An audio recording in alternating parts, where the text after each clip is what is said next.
आप वोट डालने जाएंगे तो आप इसलिए भी पहला अपना वोट इस्तेमाल करेंगे ताकि मोदी को मालूम हो जाए कि हम इस वक्फ बिल को कबूल नहीं करते जो हमारी मस्जिदों को छीनना चाहता है। हम मीरापुर से आरएलडी को हराएं ताकि जयंत चौधरी को मालूम हो जाए कि आप हमारे वोट हासिल नहीं कर सकते जब तक कि आप वक्फ बिल की मुखालिफत में जयंत चौधरी नहीं खड़ा करें।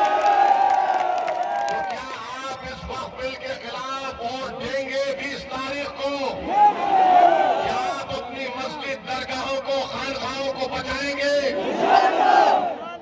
आपने इंशाअल्लाह कह दिया, मगर याद रखिए अगर आप मुत्तहदा तौर पर अपना एक वोट मोदी के इस काले बिल के खिलाफ इस्तेमाल करेंगे तो मोदी को भी पैगाम मिलेगा, जयंत चौधरी को भी पैगाम मिलेगा कि मीरापुर की जनता ने जो फैसला दिया है वो सिर्फ मीरापुर की हद तक महदूद नहीं है, बल्कि पूरे उत्तर प्रदेश की आवाम ने फैसला दिया है कि हम तुम्हारे इस कानून इस बिल को नहीं मानते जो हमसे हमारी मसाजिद को और वक्फ की जायदादों को छीनना चाहता है।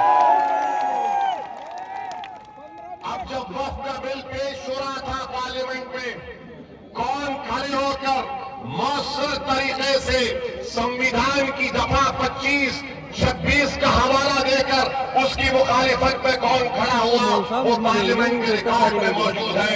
दूसरे पार्टी के लोग भी खड़े हुए, समाजवादी के नेता अखिलेश यादव भी खड़े हुए, बिल के बारे में बोलने के बजाय वो कोई और दास्तान सुना रहे थे, वो कोई और ही दास्तान सुना रहे थे। तो मेरे अजीज दोस्तों और बुजुर्गों, याद रखिए अगर आप मौजूदा हालात में अपने वोट से अपने नुमाइंदों को कामयाब नहीं करेंगे तो जो बरसों से हमारा इस्तेमाल चल रहा है वो जारी और सारी रहेगा।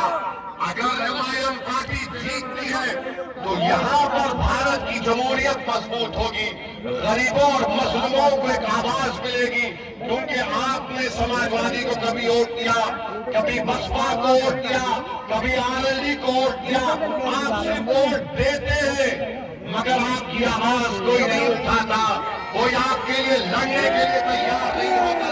मैं आपको बता रहा हूं, आप याद रखिए फैसला तो आपका है, जमहूरियत है, आप जिसको चाहे वोट दे दें, मगर अगर आप इस बार भी इस डर में आ जाएंगे कि नहीं नहीं ये अरशद राना जीतेगा या नहीं जीतेगा, मेरे भाई जब जंग करना है जमहूरियत में तो जंग खूब तरीके से करनी चाहिए। हमारा मामला यह है कि जंग करने से पहले हम नतीजे पर पहुंच जाते हैं, जंग करने से पहले हम नतीजे पर पहुंच जाते। अरे हम हार गए तो कैसा, अरे मेरे भाई मिसाल दे रहा हूं समझाने के लिए, बुरा मत मानिए, 70 साल से वो फलस्तीनी गाजा और मगरबी किनारे में लड़े जा रहे हैं, लड़े जा रहे हैं, 40,000 अब तक मर गए, 12 लाख बेघर हो गए, लाखों लोग बेघर हो चुके हैं। हौसले को देखो, वो डर नहीं रहे बल्कि मुकाबला कर रहे हैं। क्यों मुकाबला कर रहे हैं? क्योंकि इजराइल एक जालिम मुल्क है, इजराइल एक जालिम मुल्क है और वो जालिम मुल्क गाजा में नस्ल कशी कर रहा है। मगर एक मिसाल देने के लिए आपको बता रहा हूं। दूसरी बात मैं आपके सामने ये अर्ज करना चाह रहा था कि यहां पर अंसारी बरादरी बहुत बड़ी तादाद में है, उनका कारोबार पूरा का पूरा ठप होकर रह गया, कोई नहीं पूछता। आप देखते जाइए बीजेपी क्या कर रही है। जो भी अल्पसंख्यक समाज के लोग अपने हाथ और खून पसीने की कमाई से अपनी जिंदगी गुजारते, उनकी कारोबार को, उनके बिजनेस को खत्म कर दिया जा रहा है, मगर कोई आवाज उठाने वाला ही नहीं, कोई लड़ने वाला ही नहीं। चुनाव आ गया तो सब आ जाते हैं कि भैया को जिताओ, दरी बिछाओ, अपनी जवानी को कुर्बान करो, उसके बाद हम ही मरते हैं। तो मेरे अजीज दोस्तों, मेरे भाई आप सुनिए, आप जिंदा है, आप भी जिंदा है, हम भी जिंदा है। हमारा जब तक जिंदा है उस वक्त तक कयामत नहीं आने वाली, अल्हम्दुलिल्लाह। अब आप तीसरी जो अहम बात हम आपको बताना चाहते हैं, यहां पर आप जानते हैं कि मजलिस पार्टी जब लड़ रही है तो मुझे बताया गया कि हस्बे आदत हस्बे रिवायत हमारे जो सियासी मुखालिफीन है वो बोलना शुरू कर दिए, भाजपा का फायदा हो जाएगा, भाजपा का फायदा हो जाएगा। कहां से फायदा होगा मुझे बताओ। अच्छा, यहां पर एक और विधानसभा में उत्तर प्रदेश में चुनाव हो रहा है, करहल में हो रहा है। करहल में बीजेपी का उम्मीदवार कौन है? अखिलेश के भाई धर्मेंद्र का बहनोई लड़ रहा है। तुम अपने परिवार को नहीं रोक सकते और तुम आकर यहां पर मीरापुर में कह रहे हो कि मजलिस लड़ रही है तो फुला को फायदा हो जाएगा। अरे तुम्हारे भाई का बहनोई लड़ रहा है, यानी तुम्हारे परिवार हर पार्टी में बैठकर मलाई और गुलाब जामुन खा लेंगे और हमको वोट न देंगे। बताइए आप।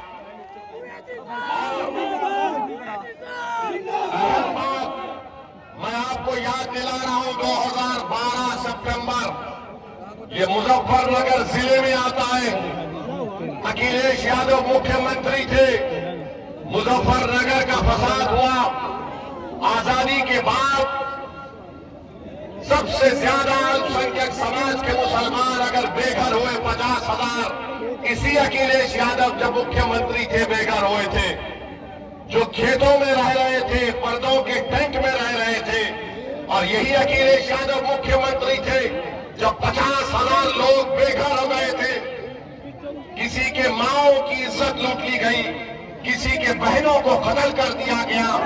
आप कैंपों में जिंदगी गुजार रहे थे, अखिलेश यादव सैफई में उत्सव मना रहे थे, मुंबई से एक्टरों को बुलाकर नाच गाना करवा रहे थे।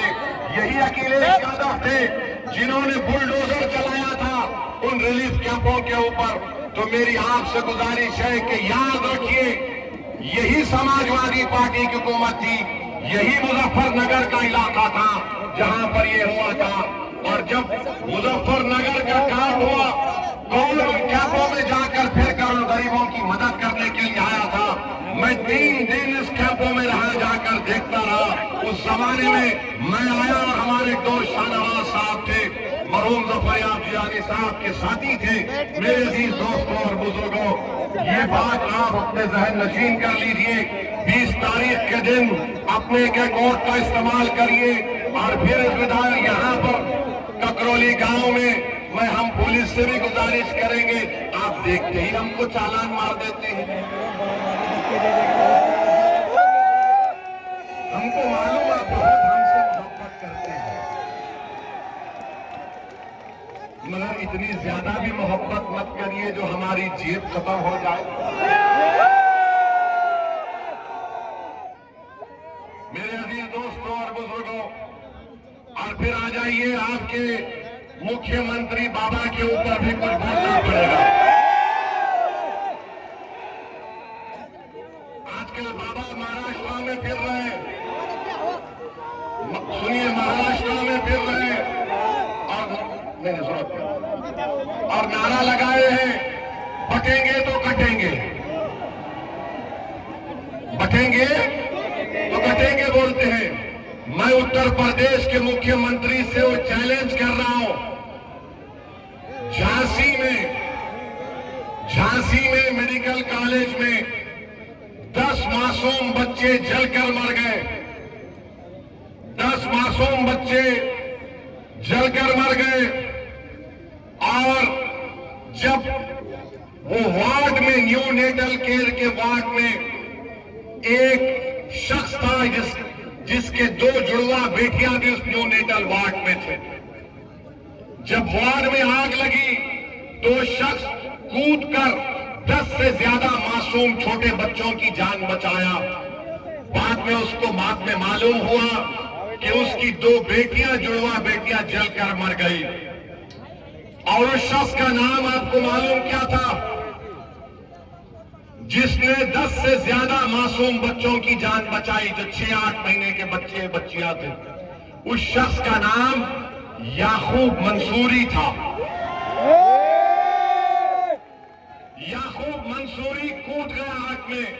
ये नहीं देखा मुख्यमंत्री बाबा योगी आदित्यनाथ, नरेंद्र मोदी, देखो याकूब मंसूरी आग में कूदकर ये नहीं देखा कि किस समुदाय, किस मजहब के मानने वालों के बच्चे हैं। वो ये देखा कि बच्चे जल रहे हैं और कूद गया।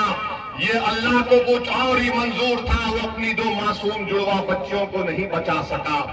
मैं योगी आदित्यनाथ को चैलेंज कर रहा हूं, क्या तुम याकूब मंसूरी को बुलाकर उसके सामने बोल सकोगे बटोगे तो कटोगे? क्या तुम बोल सकोगे कि बटोगे कटोगे? याकूब मंसूरी को बोलो।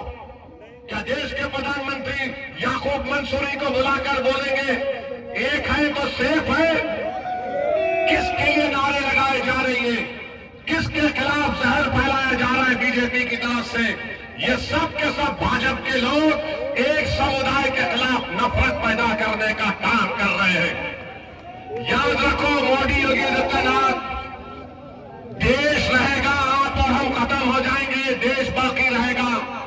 और इस देश की ताकत यहाँ की भाईचारगी और मोहब्बत है। अगर आप नफरत खोलेंगे एक समुदाय के खिलाफ, आपको सियासी फायदा तो हो सकता है वक्तिया तौर पर, मगर क्या इससे देश मजबूत होगा? बटेंगे और कटेंगे का मतलब क्या है बताओ हमको। अरे बांग्लादेश में जो हुआ, तुम शेख हसीना को क्यों रखे भारत में बुलाकर?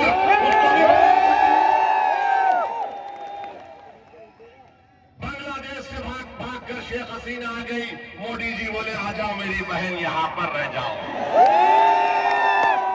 और हमको योगी बोल रहे बटेंगे तो कटेंगे।